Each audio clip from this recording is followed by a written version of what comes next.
Hello everyone, আশা করছি তোমরা সবাই ভালো আছো। আমিও খুবই ভালো আছি। আজকে আমি তোমাদের সাথে শেয়ার করে দেখাবো ভেটকি মাছের কাঁটা চচ্চড়ি। অনেকেই অনেকভাবে ভেটকি মাছের কাঁটা চচ্চড়ি করে। একবার এই পদ্ধতিতে ভেটকি মাছের কাঁটা চচ্চড়ি করে দেখো, খেতে কিন্তু দুর্দান্ত হয়েছিল। তার জন্য ভেটকি মাছের মাথা আর কাঁটাগুলো ভালো করে ধুয়ে নিয়েছিলাম, আর নুন হলুদ দিয়ে ম্যারিনেট করে মাছের মাথা আর কাঁটাগুলো 5 থেকে 7 মিনিটের জন্য রেখে দিয়েছিলাম।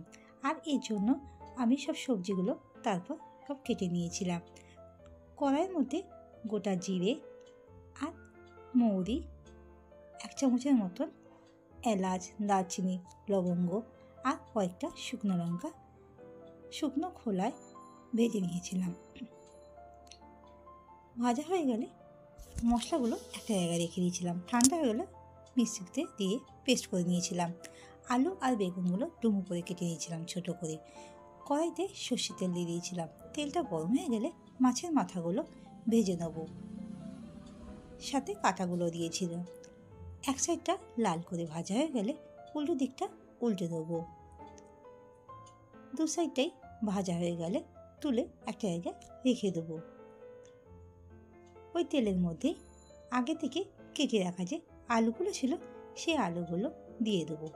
আমি এখানে 2টো মিডিয়াম সাইজের আলুর টুকরো করে রেখেছিলাম, সেগুলো দিয়ে দিয়েছি।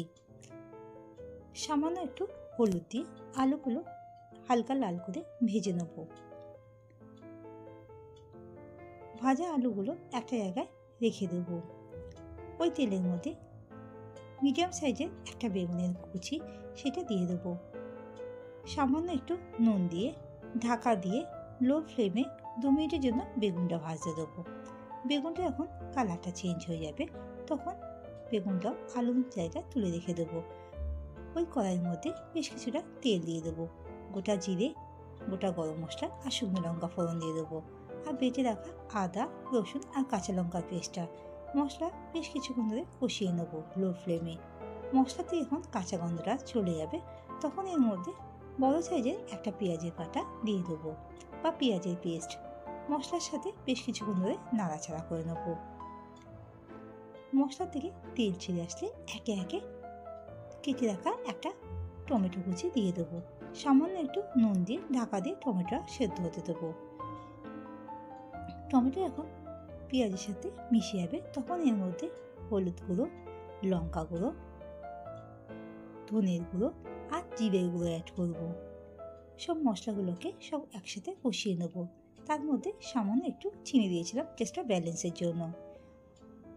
মশলা এখন কষানো হয়ে যাবে, তখন এর মধ্যে ভেজে রাখা বেগুন আর আলুটা দিয়ে দেবো।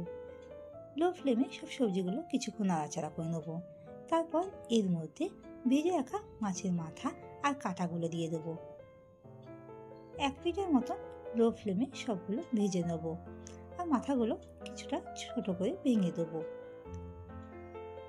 অন্যদিকে একটা বাটিতে গরম জল করে রেখেছিলাম, সেই গরম জলটা দিয়ে দেবো। এর মধ্যে স্বাদ মতো নুন দেবো, কেননা আগে থেকে আমি নুন দিয়েছিলাম, সেই অনুযায়ী নুনটা বুঝে দেবেন। ঢাকা দিয়ে লো ফ্লেমে 5 থেকে 7 মিনিটের জন্য হতে দেবো। আর ভেজে রাখা যে মশলা ছিল সেই মশলাটা ওপর দিয়ে ছড়িয়ে দেবো। এক চামচের মতন ঘি দেবো। ঢাকা দিয়ে স্ট্যান্ডিং টাইমে রেখে দেবো। ভিডিওটা ভালো লাগলে লাইক আর শেয়ার করার অনুরোধ রইল। আর আমার চ্যানেলে নতুন বন্ধু হয়ে থাকলে চ্যানেলটিকে সাবস্ক্রাইব করার অনুরোধ রইল।